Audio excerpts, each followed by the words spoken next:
Votre émission avec le Casino Barrière de Montreux.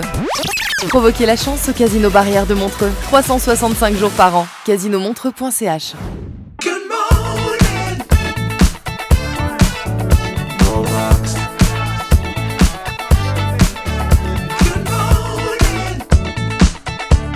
Bienvenue sur Canal Plus Suisse, programme en clair. Merci d'être avec nous avec M le Média tous les après-midi 16h30 du lundi au vendredi. On vous donne rendez-vous pour retrouver quelques-uns des meilleurs moments que vous avez peut-être manqués entre 6h et 9h ou que vous avez tout simplement envie de revoir. Eh bien c'est maintenant et c'est parti pour 60 minutes. C'est quoi votre truc ? C'est quoi votre truc ce matin ? Destination ce week-end, les 22 et 23 juin, donc samedi et dimanche, à Morges. Morges accueillera donc la 12e édition du Diabolo Festival, un événement familial incontournable. Il s'étend sur près de 30 000 mètres carrés. Le festival proposera 11 scènes et 2 chapiteaux pour divers spectacles et animations, dont plusieurs sont déjà complets. On va en parler dans un instant. Les festivaliers pourront profiter d'activités populaires comme les jeux en bois et la rencontre avec les 3 ânes mascottes. On va faire connaissance avec eux dans un instant. Ainsi que de nouveautés telles qu'une ludothèque géante et un manège alimenté par des parents à vélo. Gaëtan, la tête d'affiche, présentera Pierre et le Loup avec l'Orchestre de Chambre de Genève et interprétera ses tubes réorchestrés. Le programme inclut également du cirque, du théâtre, de papier, de la magie, des marionnettes et un mur d'escalade et quantité d'autres choses qu'on va découvrir ce matin avec Aline Frey. Bonjour Aline. Bonjour. Merci d'être avec nous de si bon matin. Mais c'est un plaisir. Pour nous parler du Diabolo Festival. 12 ans déjà. 12 ans, ouais. Ça file, hein. Ça file, ça va vite. Puis en même temps, c'est chouette de se dire qu'on peut ancrer cette manifestation dans le cœur des romans et en tout cas des gens de la région lémanique. Et puis voilà, on a toujours du plaisir chaque année à revenir pour les enfants de la région. Ouais, c'est ce que j'avais envie de dire, c'est presque devenu une habitude. On le note dans le calendrier, il y a Diabolo Festival juste avant les vacances, on s'en rappelle en tous les cas. C'est ça. Ça c'est bien, ça veut dire que c'est gagné, ça veut dire que ça marche, ça touche les gens en tout cas. J'espère, et puis ce qui est chouette, c'est de voir que les premiers festivaliers qui étaient là il y a 12 ans, maintenant ils avaient peut-être des fois 3-4 ans, ça commence à devenir des ados, on en a certains qui deviennent bénévoles, donc c'est vraiment chouette. C'est plutôt sympa, ça se déroule ce week-end, ça se passe à Morges, sur le site de Beau-Sobre. Hein. C'est ça. Et c'est 2 jours de folie avec combien d'enfants sur le week-end ? C'est difficile à dire. Alors enfants, on a à peu près entre 8 et 9 000 personnes sur le week-end, donc 4 000 à 4 500 personnes par jour. Voilà. Et il faut les occuper, hein, tout ce beau monde. Et il y a, alors je le disais, il y a pléthore d'animations, un programme qui est riche et varié. Et là aussi, c'est pas facile parce que les enfants, c'est un public qui est très exigeant. Ouais. Hein. Oui, ils trichent pas. Ouais. L'exigence, mais ils trichent pas, donc ça veut dire que quand ils aiment pas, ils le disent. Ouais. Mais en même temps, c'est chouette parce que du coup, il y a pas de filtre et puis on est vrai, donc c'est chouette. Maintenant, c'est vrai qu'on essaie de proposer quelque chose qui est très varié au niveau des spectacles. C'est d'abord le Diabolo, c'est vraiment l'idée de faire découvrir les arts vivants aux enfants, donc du cirque, de la magie, du théâtre, de la chanson. Enfin, on est très très varié dans le panel des choses qu'on peut faire. Et puis après, il faut qu'ils soient acteurs de leur journée parce que c'est ça aussi qui rend je pense le moment un peu inoubliable et puis chouette à vivre en famille. Donc voilà, il y a des ateliers créatifs, sportifs, ludiques, et puis comme ça, ils peuvent vraiment passer en général, les échos qu'on a, c'est que les gens, ils viennent de 9h à 18h et ils rentrent rincés. Ouais, c'est ça. Donc, les parents et les enfants. Comme ça, ils dorment bien le soir à la maison aussi, c'est plutôt bien. C'est ça. c'est sympa. Mais en même temps, il faut chaque fois se renouveler. Hein, et ça aussi, c'est un gros travail toute l'année, hein, organiser un événement. Oui, alors c'est vrai, on a avec mes collègues une exigence aussi dans la programmation. On essaie de programmer des choses qui font grandir, qui sont intelligentes, qui créent des émotions. Enfin, je crois que c'est ça la clé de l'histoire. Et puis, je crois que si le public est là chaque année et revient, c'est qu'on a un peu réussi notre pari. Alors, des fois, on a peut-être des choses qui sont qui parle un peu moins aux gens, mais je crois que la programmation, elle plaît. Et je crois que chacun, il peut y trouver son compte dans tout ce qu'on propose. Bon, la preuve qu'elle plaît, parce que c'est déjà presque complet pour la plupart des choses qui sont prévues.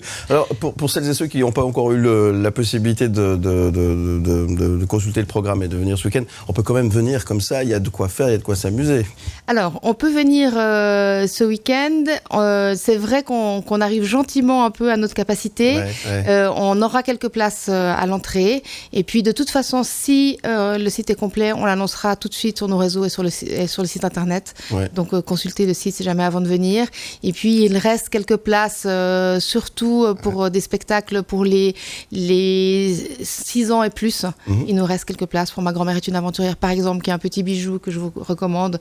Ou bien aussi Le petit bout manquant, par exemple. C'est encore 2 spectacles dans lesquels on peut trouver des places. Ouais, très bien. Justement, j'allais dire, à partir de quel âge les enfants, finalement, on peut venir très très tôt avec au Diabolo Festival? On programme des spectacles dès 2 ans. Dès 2 ans. C'est là c'est le début des... il faut venir tôt au spectacle. C'est vrai. Comme ça fait les spectateurs de demain. Et on croit vraiment à ça avec Roxane Aybeck, ma collègue. Et on est enfant jusqu'à quel âge alors toute la vie, j'espère. C'est ça. Donc ça, c'est vraiment plutôt bien. Mais c'est vrai qu'il y a 2 ans, parce qu'occuper les enfants à 2 ans, ils ont de la peine forcément... Enfin, ils sont pas forcément, attentifs à 2 ans. Il faut les garder captifs. Et finalement, ça fonctionne très très bien. Oui, et les spectacles des 2 ans, ils durent des fois 20-25 minutes, mais c'est normal, c'est pour cet âge-là, on les capte pendant ce temps-là. Et puis, souvent, quand ils ont 2 ans, les parents, ils font peut-être un atelier, un spectacle, puis après, ils rentrent. Des fois, ils vont faire la sieste, et puis ils reviennent, parce qu'on peut ressortir du festival et revenir dans la journée. Et puis, quand on est plus grand, les parents voient souvent 2, des fois, voire 3 spectacles dans la journée.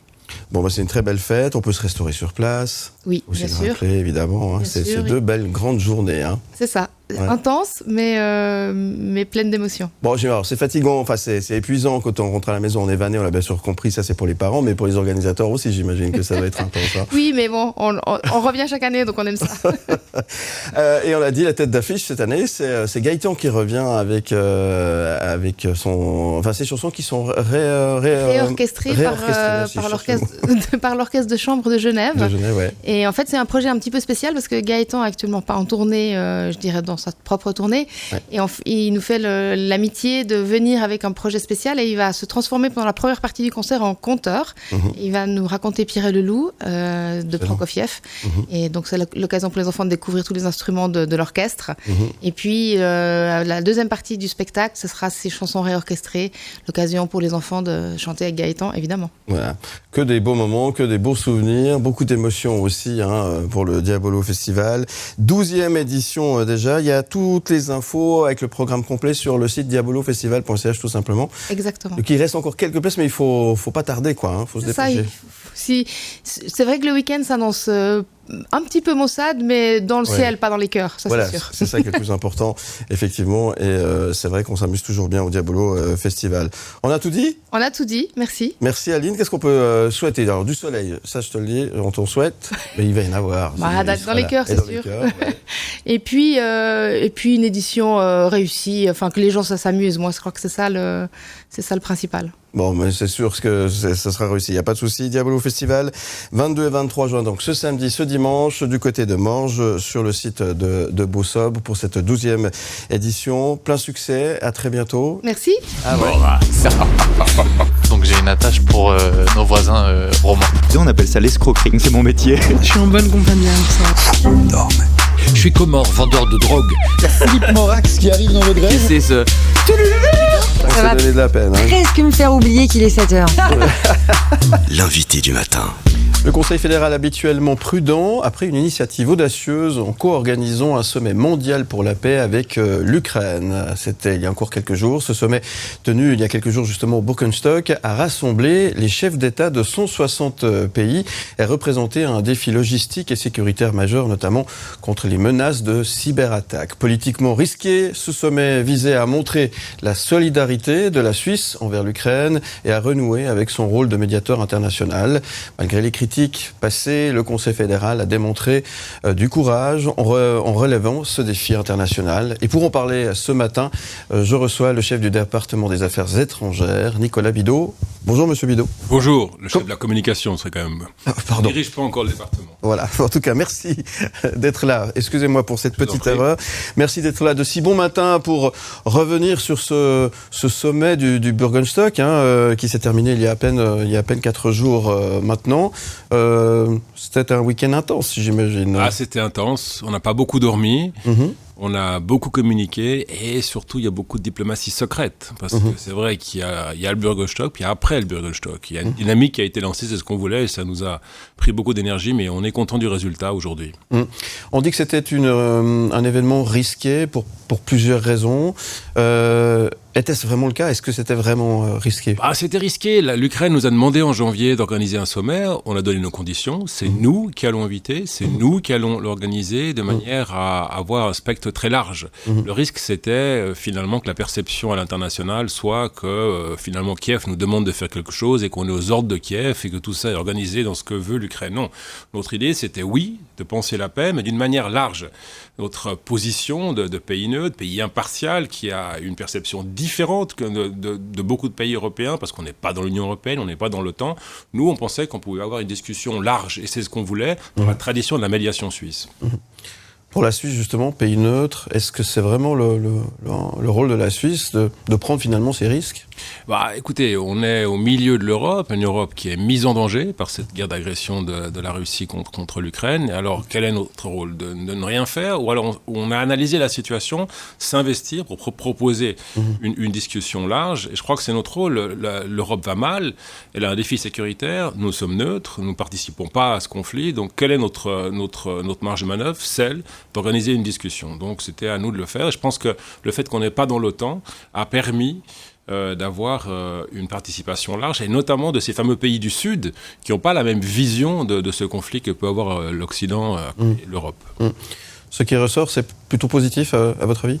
Pour moi, c'est positif. Tout d'abord, le niveau de participation. 100 délégations étaient là, 2/3 à un très haut niveau. On a vu des chefs d'État, bien sûr. On a vu M. Macron, on a vu Rishi Sunak de l'Angleterre, mais on a aussi vu des présidents du Sud, forts, avec une forte personnalité. Donc, pour nous, c'était ça qu'on voulait. Si on avait eu que de l'Europe, que de l'entre-soi, je pense qu'on aurait échoué au Bürgenstock. Là, on a eu une vision large. On a eu aussi des gens qui ne sont pas d'accord, qui l'ont dit, qui ne sont pas d'accord avec notre façon de voir ce conflit. Et ça, c'était important. On a eu aussi une déclaration qui a été signée par 84 participants, une déclaration qui donne la manière de penser, de créer de la confiance pour un jour avoir la Russie à table et qu'on arrête ce conflit qui, tous les jours, fait des victimes civiles. Ouais, effectivement, c'est toujours cette recherche à une solution. C'est compliqué, on l'a dit, il y a des pays qui n'étaient pas d'accord, justement.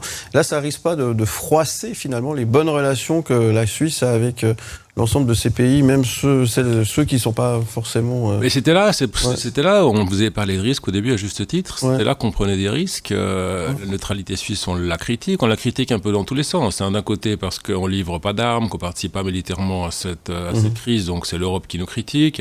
Ensuite de ça, on organise un sommet de manière impartiale, c'est les Russes qui nous critiquent. Mais au fond, je pense que la plupart des États qui ont participé ont senti que la Suisse était honnête dans sa volonté de créer des débats ouverts. Moi, j'ai vu des États qui se sont engueulés au Bürgenstock, qui n'étaient pas d'accord les uns avec les autres. Et je crois que s'il y a bien un État qui peut créer ce dialogue-là, c'est la Suisse. Ouais. Et pour arriver à une solution, la paix, évidemment, le plus vite possible. Ouais, évidemment. Et là, la suite, c'est quoi ? On a un peu d'idée de ce que ça peut déclencher de positif, finalement. Alors, notre idée au Bürgenstock, c'était de discuter sur des sommets, sur des thèmes qui ne posent pas de problème. On n'a pas voulu parler de tout ce qui est lié aux choses militaires. On est un pays neutre, on ne veut pas le faire. Donc, on s'est attaché à toucher des sujets qui concernent au fond l'Europe, mais tout le monde. La sécurité nucléaire concerne tout le monde. Comment est-ce que le nucléaire ne doit pas être parti au conflit militaire ? La sécurité alimentaire, très important, évidemment, pour l'Ukraine, mais aussi pour les pays africains. Beaucoup de pays africains ont dit on a besoin d'une Ukraine qui puisse exporter, on a besoin de fertilisants, on a besoin de matières premières qui viennent d'Ukraine. Et le dernier point, l'humanitaire, bien connu de la Suisse avec ses conventions de Genève, l'échange de prisonniers des deux côtés par ailleurs. Donc des mesures sur lesquelles on n'est pas en train de jouer un rôle militaire, mais des mesures qui concernent tout le monde et qui créent la base de confiance. Donc la déclaration donne un mode d'emploi pour continuer les discussions sur ces domaines-là. Il y a déjà un résultat concret. Le Premier ministre Trudeau du Canada a décidé de continuer ce qu'on a lancé au Bürgenstock sur le plan humanitaire, échange de prisonniers par exemple. et de la Russie. Il y a des retours par rapport à ça? Il y a des choses qu'on a le droit de dire et qu'on sait? La Russie, évidemment, a continué à lancer sa propagande négative contre ce sommet. Moi, ce que je note depuis le début de notre initiative, c'est que la Russie accorde beaucoup d'importance à ce sommet, ce qui veut dire que ce sommet fait partie de l'échiquier géopolitique dans le cadre de cet affrontement. On a évidemment ce que dit la Russie, négatif sur ce sommet. On a aussi ce qu'on entend via nos canaux diplomatiques. Je pense qu'on reste en contact avec la Russie. Je pense que je sais, on est en train de leur expliquer, à l'heure où on parle, ce qu'on a atteint au Bürgenstock de manière totalement ouverte. Bien sûr. Et on espère pouvoir jouer un rôle de médiateur. Maintenant, évidemment, ce n'est pas à nous d'aller nous imposer à Moscou. Moscou doit directement nous demander si on a un rôle à jouer, ou alors les États proches de Moscou. On a préparé ce sommet en étroite collaboration avec la Chine, qui est l'allié le plus fort de Moscou. La Chine soutient cette initiative, soutient l'idée des Suisses, n'a pas participé parce que la Suisse n'était pas à la table, ce qui était aussi notre volonté, mais les Ukrainiens ne le voulaient pas, c'était trop tôt. Donc on continue à jouer notre rôle. Ah ouais. Ça va donner de la peine. Presque me faire oublier qu'il est 7h. L'invité du matin. Nicolas Bidault, mon invité ce matin, qui revient à peine du Bürgenstock. Vous arrêtez pas, c'est une période assez faste, vous me disiez tout à l'heure en antenne. Ouais, de toute façon, le mois de juin, en diplomatie, c'est toujours terrible. Et en plus, ce sommet là au milieu, avec des relations plus ou moins tendues avec l'Union européenne, c'est vrai que ça fait un mois de juin, on se réjouit des vacances. Bientôt les vacances, donc c'est ce qu'on entend et c'est ce qu'on comprend. Et on en a tous besoin. Juste encore pour revenir quelques instants sur le Bürgenstock, de ce sujet qui a été évoqué, notamment la guerre en Ukraine et la possibilité de trouver des solutions, en tous les cas chercher en discutant. Ce sont des sujets qui ont été aussi évoqués lors du WEF à Davos en début d'année.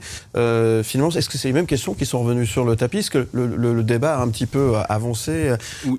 Oui, alors je pense que ce qui est intéressant à Davos, c'est que c'était une réunion qui était organisée par le G7, organisée évidemment avec l'Ukraine, donc on sentait une forte présence occidentale. Et on l'a dit, et Ignacio Cassis l'a dit, Davos, une réunion comme ça, où le Sud n'a pas son mot à dire, n'a pas la possibilité d'influencer l'organisation et les résultats, c'est une déclaration, les résultats d'un tel sommet, c'était clair pour tout le monde. Donc on a évolué, je crois qu'on a élargi le spectre, on a admis qu'il n'y avait pas seulement un plan pour la paix, le plan de M. Zelensky, il y avait d'autres plans, le plan chinois, le plan brésilien, le plan africain, et on voulait véritablement discuter de tous les points de vue, et c'est ce qu'on a réussi à faire. Donc oui, il y a une évolution, il y a plus d'ouverture. On a aussi plus d'expérience avec notre participation au Conseil de sécurité. On est un membre non permanent, donc on sent mieux, je dirais, ce qui peut fonctionner aussi bien au nord qu'au sud. Donc on avance, on fait notre travail de diplomate. Après, parfois on peut être totalement déprimé. La guerre sur le front est de plus en plus dure. Mais n'empêche qu'on a toujours eu cette idée qu'il fallait anticiper le moment où les armes se tairont. Quand les armes se taisent, la diplomatie doit être prête. Elle ne doit pas commencer au moment où les armes se taisent. Il y a une sorte d'apaisement? Il y a une sorte d'apaisement, ouais. Sur ce dossier-là, parce que c'est compliqué. Il y a un apaisement, et j'ai retenu beaucoup de propos, mais s'il y a un fil rouge durant toutes les déclarations que j'ai pu entendre de ces 100 États participants, c'était que ça fait du bien de parler de paix. On a quand même des États qui parlent systématiquement de guerre. On a M. Scholz, M. Macron, Mme Meloni qui ont des déclarations, évidemment, qui sont des déclarations militaires. On les a entendus là-dessus. Mais là, on n'a pas parlé une seule fois d'armes. On n'a pas parlé une seule fois de munitions. On n'a pas parlé une seule fois d'F-16. Mais on s'est pris du temps pour parler de la diplomatie. Et ce qui est intéressant, c'est que on avait peur au début que ces États envoient des ministres, des diplomates, des gens qui ont l'habitude finalement de paroles un peu creuses de la diplomatie. Et là, il y avait 2/3 de chefs d'État, on les a vus. Et lorsque vous avez des chefs d'État, ça parle politique. Ça parle politique et diplomatie et vous sentez que les choses avancent.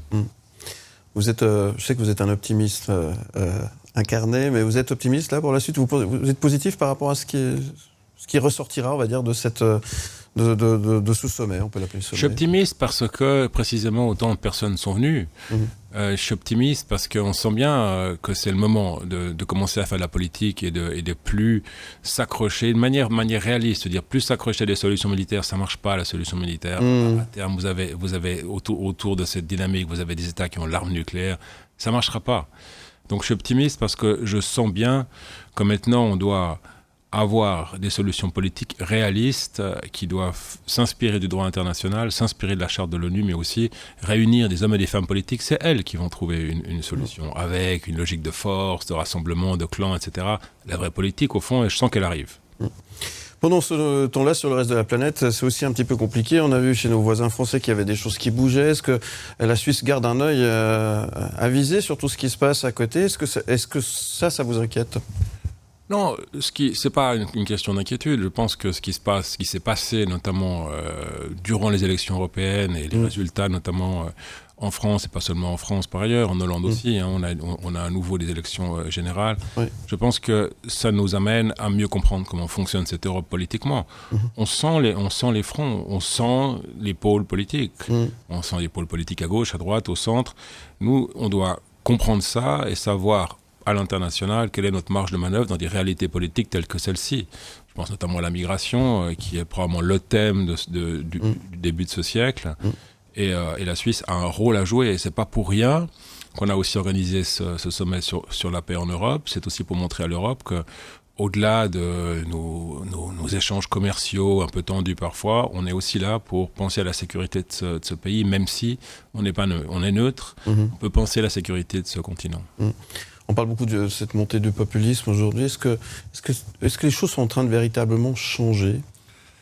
Ouais, je pense que si vous voyez l'histoire de l'Europe, vous voyez bien qu'on a eu des allers-retours tels que ceux-ci. Je pense qu'on a eu des moments où on a eu des partis politiques qui avaient un positionnement plutôt extrême.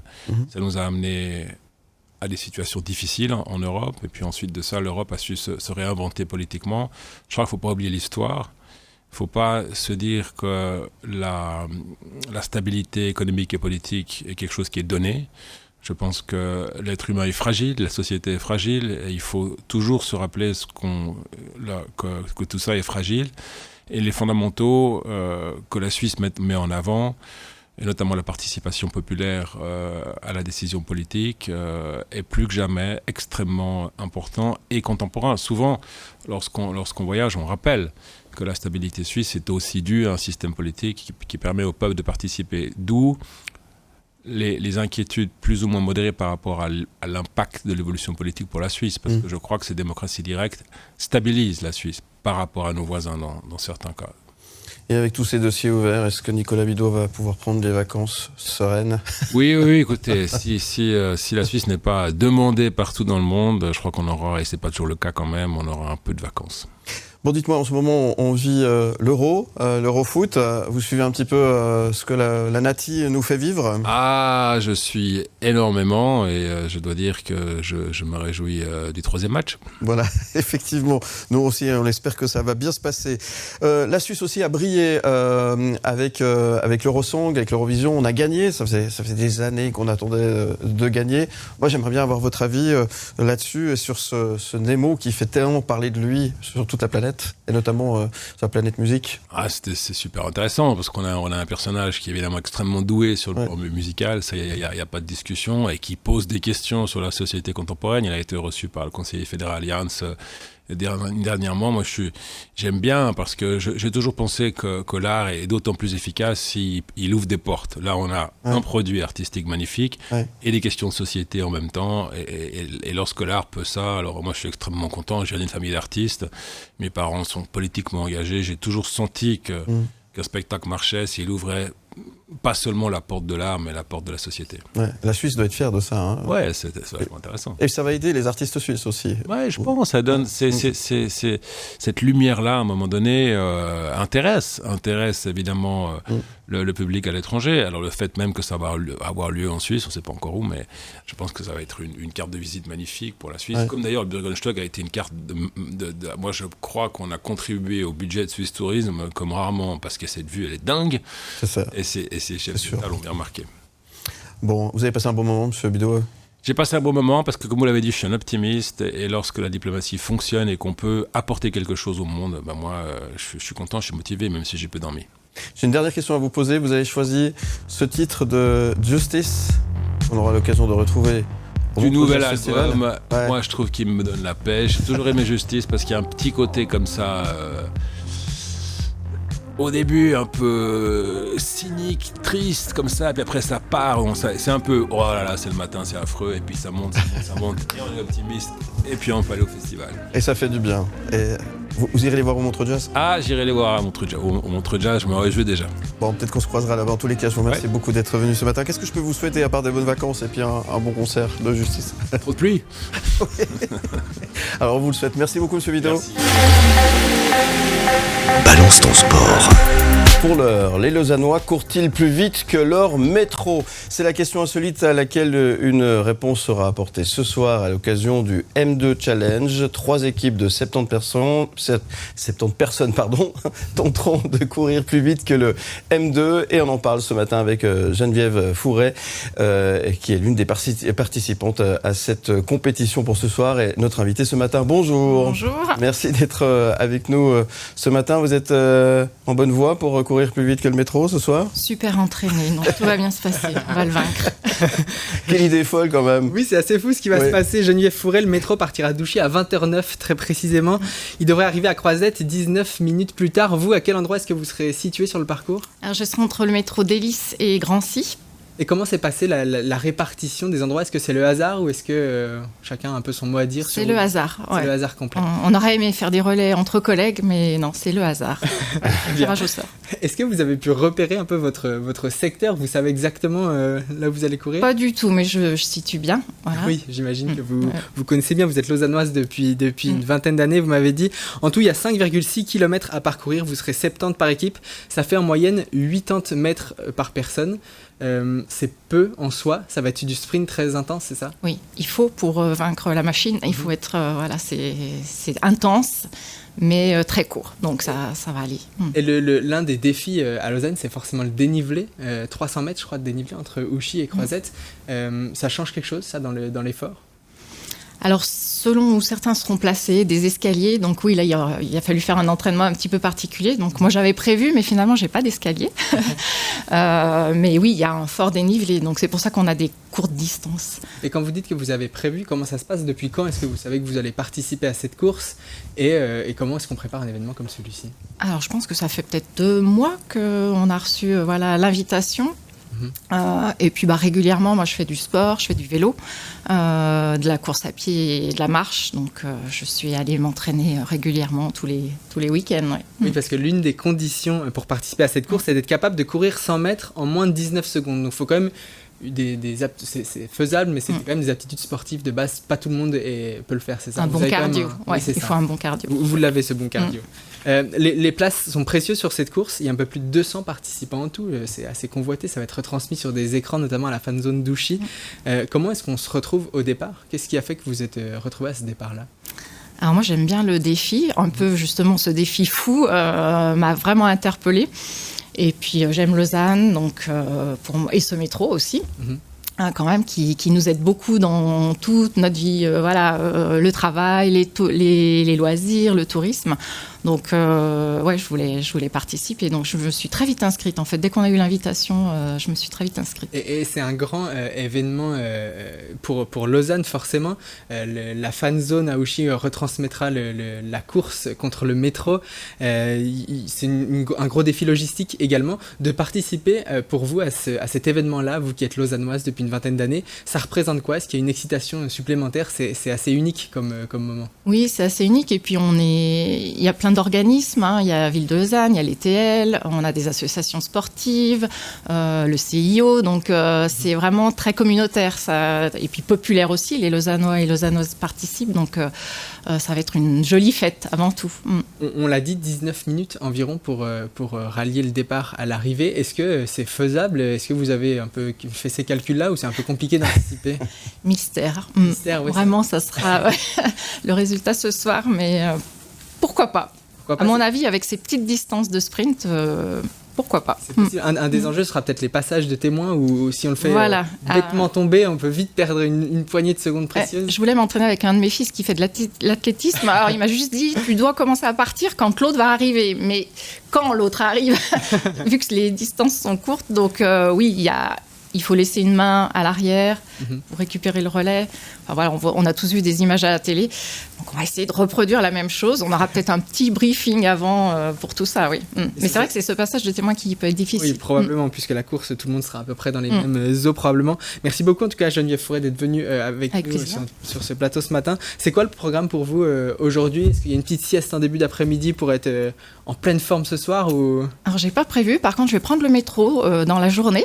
Donc, je vais aller voir la machine, déjà, comment elle se comporte, comment elle est. Et puis, non, c'est tranquille. Une journée normale de travail. Merci beaucoup, en tout cas. Merci à vous. La course M2 Challenge, ça commence à 20h09, très précisément, du côté d'Ouchy. On le rappelle, des relais de 70 personnes auront lieu pour but de relier Ouchy à Croisette. On vous souhaite bonne chance.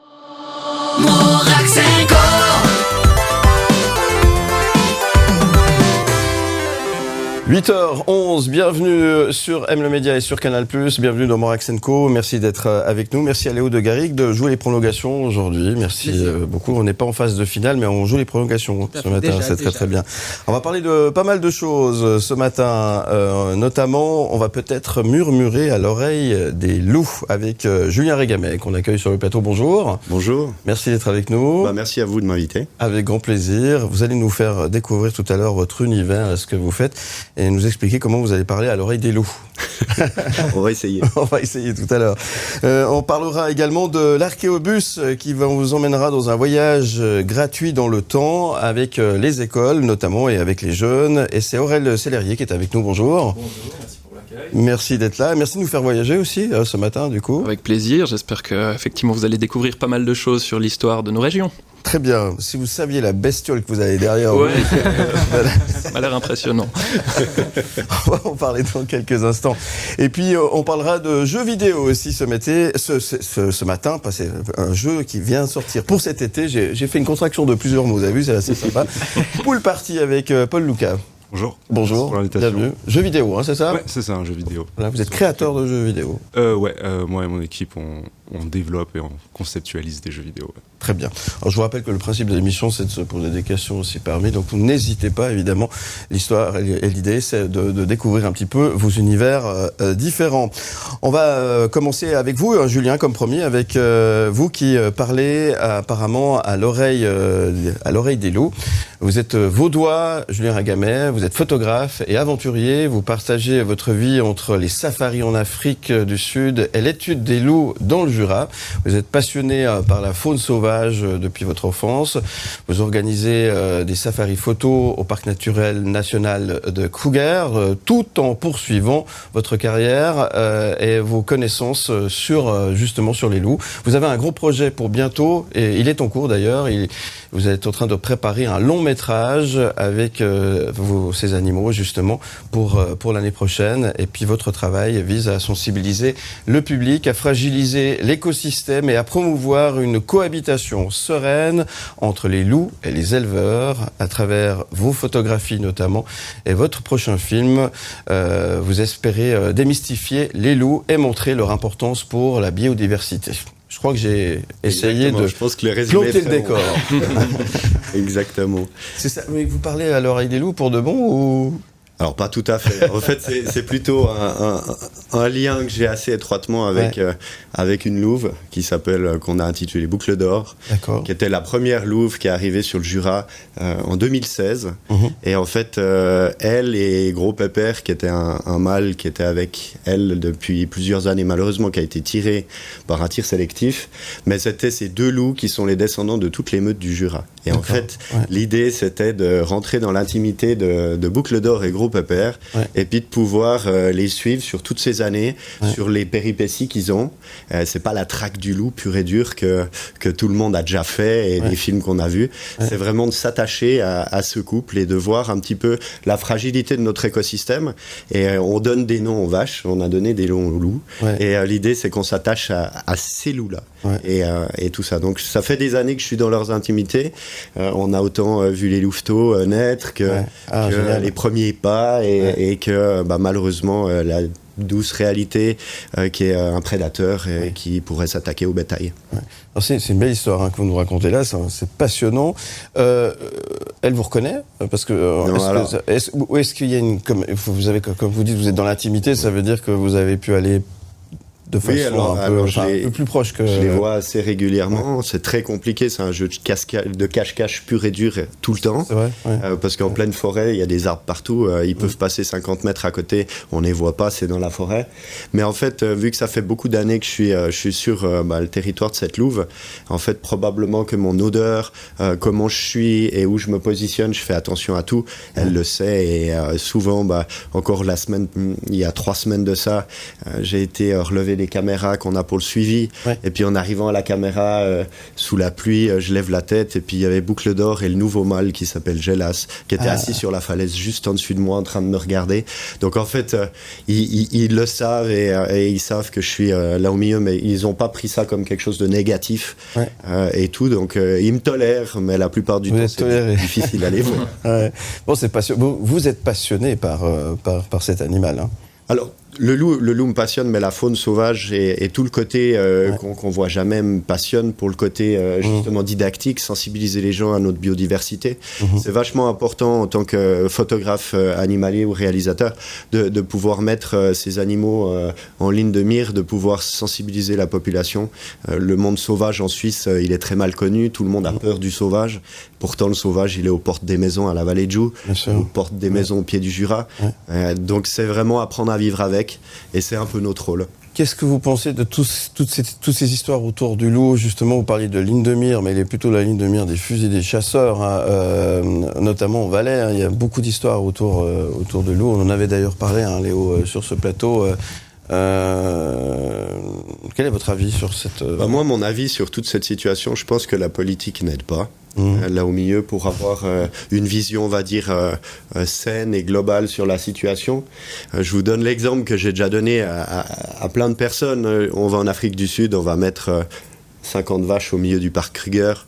Tout le monde va me dire, mais non, arrête tes bêtises, elles vont se faire manger. Mais en fait, au jour d'aujourd'hui, ça faisait quasiment 100 ans que les gens n'avaient pas vécu avec des grands prédateurs sur notre Jura.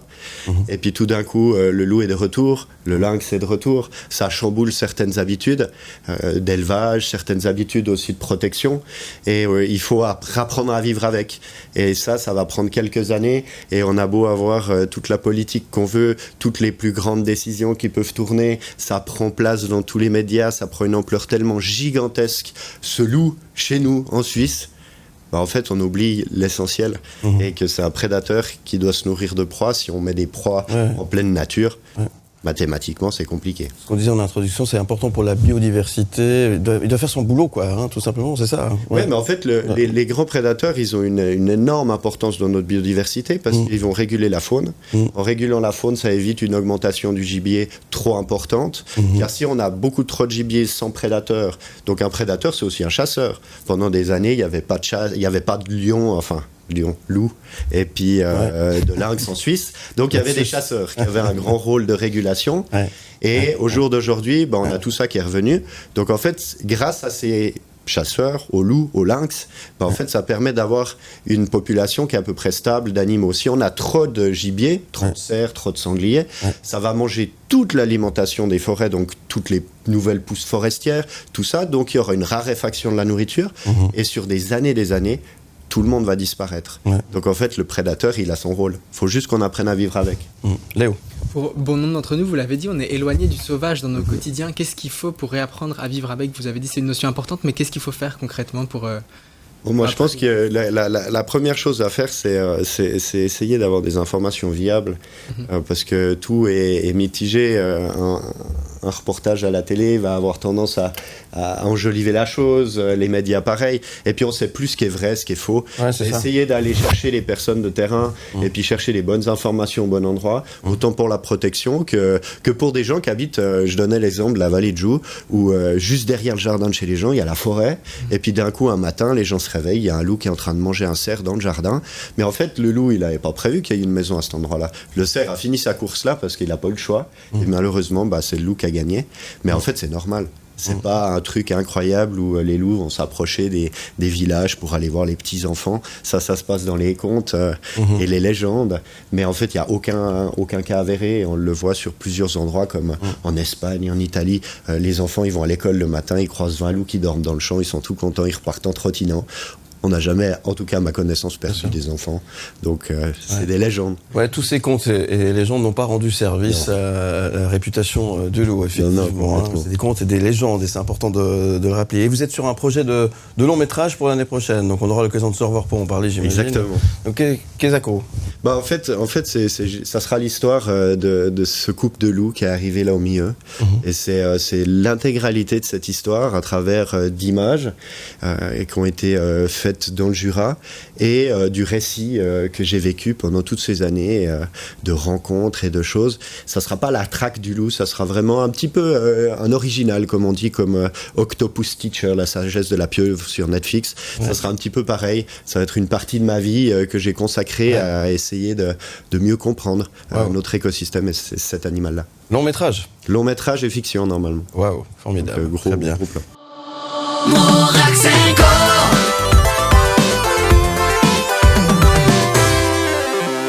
On parle maintenant de l'Archéobus, une nouvelle initiative mobile de l'Archéolab de Puy, qui offre aux élèves du 2e cycle primaire une plongée immersive dans l'histoire régionale. C'est un véhicule pédagogique qui propose donc des ateliers d'histoire vivante permettant aux élèves de découvrir la préhistoire et l'Antiquité à travers un jeu de rôle captivant. On va essayer de comprendre comment ça fonctionne. Ce service est gratuit et est amené directement aux écoles par des équipes de médiation de Archéolab, justement. Et pour en parler beaucoup mieux que j'ai essayé de le faire, c'est Aurèle Sellerier qui est avec nous. Ça va, j'ai pas dit de bêtises? Non, c'est tout à fait précis, c'est tout à fait exact. C'est une belle idée en tout cas. Bah oui, alors effectivement, ça fait un petit moment qu'on travaille là-dessus. Alors bon, pour commencer, peut-être nous, on aime présenter ça comme une machine à remonter dans le temps, histoire de accrocher l'intérêt. C'est ce qu'on a un petit peu voulu développer sur le modèle de, par exemple, la DeLorean, pour ceux qui voient un peu la référence de Retour vers le futur. Bien sûr, Lord of Zeus, forcément. Voilà, donc exactement. Donc bon, alors une DeLorean, mais version archéologue, version médiation. C'est ce qu'on fait depuis maintenant plus de 10 ans à l'Archéolab, enfin bientôt 10 ans à l'Archéolab depuis, où on propose au jeune public des contenus sur l'archéologie, que ce soit les méthodes ou justement les contenus les résultats des recherches d'archéologie qui nous en apprennent un petit peu plus sur notre histoire régionale et en l'occurrence en particulier à Puy. Et donc cette machine à remonter dans le temps, elle propose justement pour sa première activité d'aller à la rencontre des acteurs, des esclaves et des maîtres qui participent à un banquet romain. Et même plus que d'aller à leur rencontre, elle propose de rentrer dans la peau de ces personnages.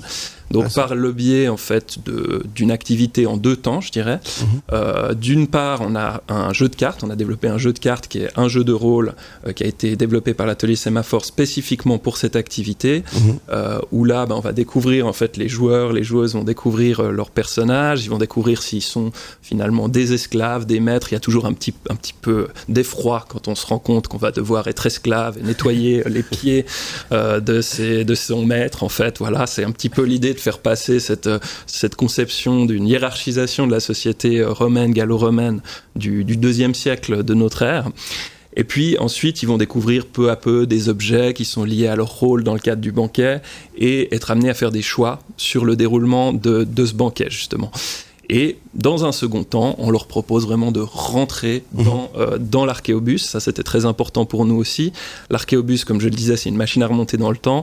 Et donc, dans l'Archéobus, je ne veux pas tout dévoiler non plus, mais l'idée, c'est vraiment d'incarner physiquement son personnage, de rentrer dans le costume, d'avoir des objets, et puis de pouvoir vraiment se retrouver dans le décor. Le décor qui est en l'occurrence la villa romaine de Puy, qui a été reconstituée pour l'occasion, et plus spécifiquement une partie de cette villa romaine qui est le pavillon d'été, donc une sorte de salon, de pièces de réception, d'apparat, qui était très richement décorée, qui a été construite au IIe siècle justement, et qui est la seule partie de la villa qui reste jusqu'à nos jours, avec une grande fresque de plus de 15 mètres de long, la fresque à l'origine avec un conducteur de char. Donc voilà, c'est un élément très important et emblématique de notre musée. Ouais. Et par le jeu, forcément, c'est bien connu, on apprend mieux, hein, et on se souvient mieux en tout cas. Hein. Oui, tout à fait, oui, c'est ça l'idée, c'est le jeu, c'est la reconstitution aussi, qui est un ressort très utilisé dans le cas de la médiation d'archéologie en particulier. L'idée, c'est un petit peu le domaine de l'histoire vivante, où vraiment on essaye de recréer des scènes, de faire expérimenter un petit peu les objets, les costumes, mais aussi là on va un petit peu plus loin, parce que c'est pas juste matériel, technique, on va vraiment dans l'idée d'une reconstitution sociale aussi, c'est de l'histoire sociale. Oui. On s'attarde sur le rôle des individus, les interactions qu'ils pouvaient avoir les uns avec les autres.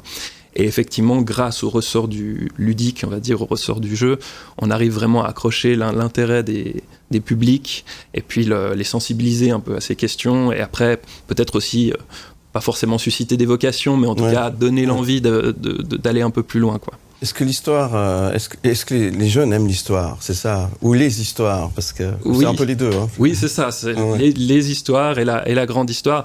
Alors effectivement, il y a un intérêt, je dirais. C'est clair que quand on arrive dans les classes avec cet outil, de toute façon, il y a un intérêt d'avoir quelque chose d'un peu différent, une approche un peu différente du contenu historique. Et en général, il y a effectivement un grand intérêt, beaucoup de questions qui sont posées, mais aussi pas mal de zones qui sont pas très claires. Oui. Voilà. Donc on est là aussi pour essayer de répondre à ces questions. On a une équipe de médiatrices, de médiateurs qui interviennent dans les classes, qui ont beaucoup d'expérience aussi, non seulement sur le contenu, mais aussi vraiment sur l'aspect communication, interaction avec les jeunes publics. Et tout public d'ailleurs, hein, puisque ce jeu ne s'adresse pas uniquement aux jeunes, on le propose aussi dans d'autres formats événementiels. Ouais. Mais c'est clair que c'est quelque chose de très important et voilà, des fois on doit un petit peu casser des mythes. En général, quand on arrive avec la période romaine, il faut d'abord en passer par Astérix pour pouvoir ensuite expliciter un petit peu mieux le contexte de nos régions. Mais c'est un super outil et c'est très bien d'avoir une sensibilisation par ces outils-là. Vous avez un beau camion, vous parlez de Puy, mais vous ne restez pas qu'à Puy, vous bougez un peu. Bah voilà, oui, on essaye de bouger, donc c'est le but. Hein, c'est un outil de médiation mobile, donc dans la définition même, il y a le mot mobile. L'idée, c'est de s'extraire aussi du contexte de la Villa romaine où on fait nos expositions, on propose des expositions jeunes publics. Et du labo des archéos qu'on voit sur les images, qui est en fait notre espace de médiation. Mais l'idée, c'est vraiment d'aller à la rencontre des publics en dehors de Puy. Alors là, pour la première saison, parce que c'est tout neuf, hein, cet outil vient d'être lancé en avril dernier, on est allé à la rencontre des classes de Puy, parce que c'était un petit peu un test, c'est aussi... On parle d'une histoire spécifique à Puy, puisqu'on s'est appuyé sur le site de la Villa romaine de Puy pour cette première activité. Donc c'est clair que ça les concerne en premier chef, mais après l'idée c'est de se déplacer dans l'ensemble du canton, de la Suisse romande et peut-être au-delà. C'est une belle idée en tous les cas. Léo de Gary. Et puis l'été arrive, les jeunes vont avoir plus de temps. Est-ce qu'il y a des événements prévus particulièrement pour cet été, pour les semaines qui viennent ? Oui, tout à fait. Alors effectivement, c'est pas comme je le disais que pour les classes. On a effectivement plusieurs événements qui sont prévus déjà pour cet été. Donc le bus sera présent, alors de nouveau à Puy, au port de Puy le 1er juillet prochain pour les jeunes de 12 à 18 ans dans le cadre des activités d'été d'espace jeunes. Donc là, il y aura un test justement de ce jeu de rôle, et puis ensuite les 7 et 8 septembre prochains le bus sera à la Tour de Paix pour le festival du jeu. Donc là il y aura plein d'autres activités et je pense que ça va être un gros événement, donc je vous encourage à aller visiter cet événement. Et puis ensuite on aura pour la nuit des musées de Lausanne-Puy le 21 septembre le bus qui sera aussi présent avec là encore foule d'activités des autres musées de Puy, puisqu'on est 3 musées en fait de la ville de Puy, avec le musée d'art et la Muette espace littéraire, et on regroupe nos forces pour l'événement. Voilà. C'est une belle idée. En tout cas, ça peut donner des idées à notre créateur de jeux vidéo. Pourquoi pas ? Il y a pas mal de jeux vidéo qui sont notamment basés sur l'histoire. Nous, on n'a pas encore vraiment exploré cette dimension, mais on ne sait jamais, ça serait tardé. C'est passionnant en tout cas. Et puis peut-être pour expliquer la biodiversité, avoir un véhicule ou avoir un endroit pour pouvoir justement peut-être aller plus précisément dans ce que vous faites de votre côté, Julien. Ça pourrait être une idée aussi. La démarche est intéressante. Et puis c'est vrai que les enfants et tous, c'est un peu les ambassadeurs de notre futur. Dans ton domaine, c'est vrai que ce côté-là, à l'école, on nous a parlé de plein de choses. Et puis quand tu viens à le jouer et à te retrouver au milieu, ça doit être assez ludique et assez accrocheur. Ça fonctionne assez bien, puis je rebondis juste, si je peux me permettre, sur la question du jeu vidéo, parce qu'effectivement, on a justement en développement, ça arrive au bout maintenant, et c'est ce qu'on va proposer dans notre prochaine exposition, une expérience en réalité virtuelle, donc on a développé avec un studio de Vevey, donc qui va également explorer le banquet romain. On reprend un peu le même scénario, puisqu'en fait ces deux projets font partie d'un même projet soutenu par le Fonds national suisse de la recherche scientifique, projet Temps de jeu. Donc ça sera l'exposition Portail vers le passé pour septembre prochain. Okay. Le retour, vous avez déjà des retours, les réactions, ça c'est intéressant de savoir comment ils l'ont accepté, comment ils l'ont perçu. Alors les retours sont tout à fait positifs. Évidemment, dans les classes, c'est un peu un public captif. Alors ils n'ont pas vraiment le choix, mais c'est clair que quand on les voit sauter au plafond quand ils arrivent dans le bus, on se dit que ça fonctionne assez bien. Et ils sont très contents d'avoir une autre approche, comme je le disais, de ce contenu d'histoire. Et puis après, pour le grand public, on commence les événements. On en a fait 2 pour l'instant. Et les retours sont toujours extrêmement positifs.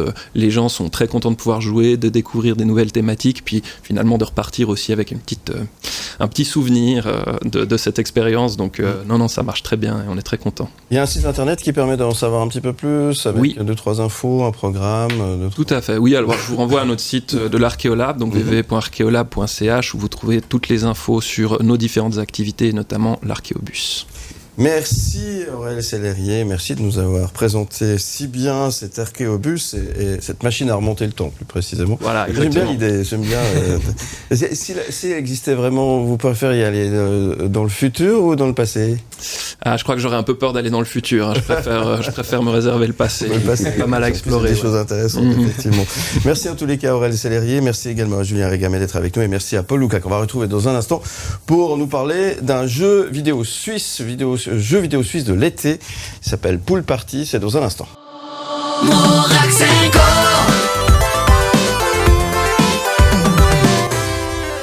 Et nous parlons ce matin également de Pool Party. C'est un jeu vidéo coloré, idéal pour jouer en solo, en famille ou entre amis, développé par le studio indépendant genevois Lakeview Games.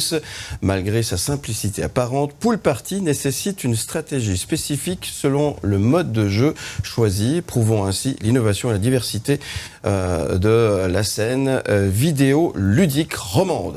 Je vais y arriver. Fondé par 2 amis de l'université, Lakeview Games réussit avec Pool Party à atteindre son objectif et à créer des jeux amusants et fédérateurs. Et on en parle ce matin avec l'un de ses fondateurs, Paul Lucas, qui nous fait le plaisir d'être avec nous ce matin. J'ai tenté d'expliquer votre jeu. C'était très bien. Je n'ai pas eu l'occasion de découvrir. J'ai pas dit de bêtises, ça va. Non, c'est parfait.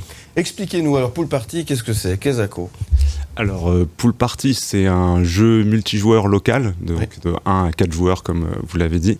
Donc, ça joue sur un écran dans la même pièce, et c'est un peu le jeu idéal pour les soirées en famille ou entre amis. Du coup, on va incarner une petite balle de billard colorée. Donc, elle a la capacité de marcher, rouler, prendre de la vitesse et pousser les autres joueurs. Et du coup, à travers de nombreux mini-jeux, souvent basés sur le sport, donc on va s'affronter entre amis, et ça peut être dans un match de foot, un match de tennis, un combat de sumo et bien d'autres. Et tout ça prend place sur des îles tropicales, donc parfait pour la saison estivale. Il faut de l'imaginaire, il faut de l'imagination là. Hein, oui. Ça vient, on commence par le concept, comment on imagine que ça se joue, et après on construit autour et on se dit, par exemple, ça pourrait être des îles tropicales, c'est beaucoup plus agréable. Oui, c'est un travail qui est monstrueux derrière tout ça. Vous n'êtes pas tout seul parce qu'il y a une partie graphisme, il y a une partie structurelle. Ouais. Enfin, il y a plusieurs étapes, plusieurs couches qui s'ajoutent. Il y a pas mal de corps de métier. Ouais. Enfin, le jeu vidéo, il y a beaucoup de corps de métier qui travaillent entre eux. Donc, il y a la programmation, il y a tout ce qui est art. Rien que l'art, ça peut être la musique, les effets visuels, la 3D. Ouais. Et du coup, c'est très vaste. Ouais. Et en étant une petite équipe de 2 personnes, on a dû assumer pas mal de ces rôles. Ouais. mais on a su aussi collaborer avec d'autres gens de Suisse romande qui nous ont pas mal aidés niveau illustration par exemple et la musique. D'accord. Donc là vous vous êtes lancé avec cette société, Lakeview Games, hein. Ouais, exactement. Vous êtes une start-up en fait. On peut dire ça. Moi, je dirais plus une société qui essaye de créer des jeux entre amis. Donc c'est 2 personnes derrière tout ça. Ouais, à la base c'est 2 personnes. Avec de l'aide extérieure, comme vous venez. Exactement. Voilà. Maintenant, on est un peu plus impliqué sur les prochains projets, mais ça a commencé, oui, dans nos chambres pendant le Covid. On s'est dit c'est peut-être le moment de faire quelque chose vu qu'on a le temps. Bon, c'est une belle idée, c'est un beau projet, hein, Léo de Graine. Merci. Ouais, c'est magnifique, c'est sorti il y a un peu plus d'1 mois. Quel premier bilan vous tirez un peu de Premier bilan, alors la réception est assez positive. On l'avait notamment vu quand on était à des conventions, donc des salons de jeux vidéo. Et tout de suite, on voit les gens s'amuser. Donc ça fédère assez le fait de jouer à 4. Les gens se sentent à l'aise, se marrent bien. Et du coup, c'est plutôt un bon bilan. Il y a encore quelques efforts à faire. On va sortir plus de contenu, sûrement faire des DLC, rajouter plus de mini-jeux. On le trouve où votre jeu? Parce que si on a envie de jouer là, comment on fait? Là, il est un peu accessible partout, donc c'est assez pratique. Sur PC, Nintendo Switch, Xbox, PS5, et sur toutes les plateformes en ligne. Donc là, on peut l'acheter. Et aussi en magasin, donc Galaxus, Digitech. Normalement, pas trop de soucis pour le trouver. D'accord. Pool Party, ça s'appelle, de Lakeview Games. Et vous en vivez? Vous êtes lancé à fond dans cette aventure de jeux vidéo? Alors, c'est un peu délicat dans ce milieu. Donc, souvent, on essaye d'aller chercher les subventions de l'État pour financer. Mais du coup, on doit faire des mandats, travailler à côté sur d'autres projets qui financent le projet principal. C'est le cas de beaucoup de studios, notamment celui qui travaille avec vous sur l'Archéobus. Du coup, Et vous n'avez pas pensé encore à créer une machine à remonter le temps? Non, c'est prévu pour 2025, normalement. On est preneur. Des beaux projets, en tous les cas. Et ça marche bien. Quel rapport vous avez? On dit souvent que la population, pas que les jeunes d'ailleurs, passe beaucoup de temps devant les écrans. Votre avis là-dessus, qu'est-ce que vous en pensez? Je pense que c'est vrai. On est quand même une génération qui passe plus de temps devant les écrans. Moi, depuis tout petit, je joue aux jeux vidéo. Après, j'essaye de me distancer de tout ce qui est réseaux sociaux. Ce qui est bien différent, ces deux choses. Oui, bien, mais ça reste quand même Bien sûr, ça reste un écran. C'est ça, du coup, je priorise les moments plus de qualité devant les écrans. Donc, je vais jouer un peu aux jeux vidéo et je pense que ça m'apporte plus que de passer du temps sur les réseaux. Et jouer, là encore, c'est important.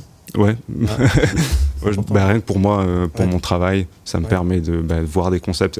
Aussi, c'est une passion, du coup, j'ai envie de voir qu'est-ce que les autres ont fait, comment je peux m'inspirer de leur contenu.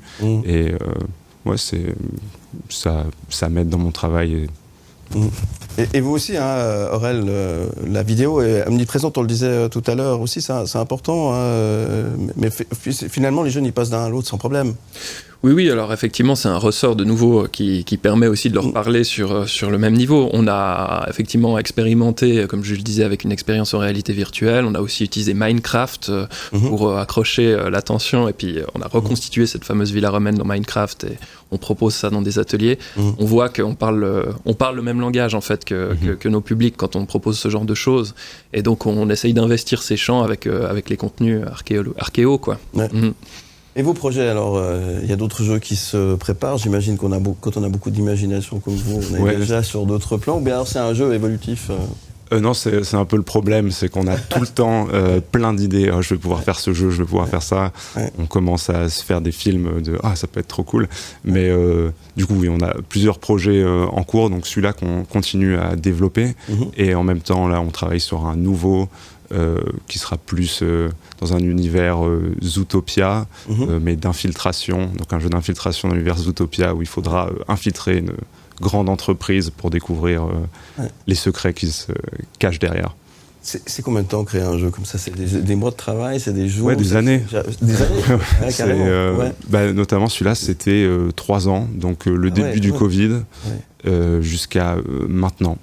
Donc ça nous a pris à peu près 3 ans. Ouais. Mais en même temps, on travaillait pour d'autres entreprises à faire d'autres jeux à 40% par exemple. Ok, ouais. Oh, c'est fou. Bravo en tout cas pour ce bel exemple de réussite aussi. Ça fait toujours plaisir de voir qu'il y a des beaux projets. Puis alors la Suisse, elle se positionne bien dans ce milieu-là. On est bon ou on est un peu à la traîne? Non, on est pas mal. Alors on est relativement petit. Donc il y a peu d'acteurs du jeu vidéo en Suisse. Mais on arrive quand même à se démarquer avec certains studios comme Strayphone qui ont fait un jeu qui s'appelle The Wandering Village.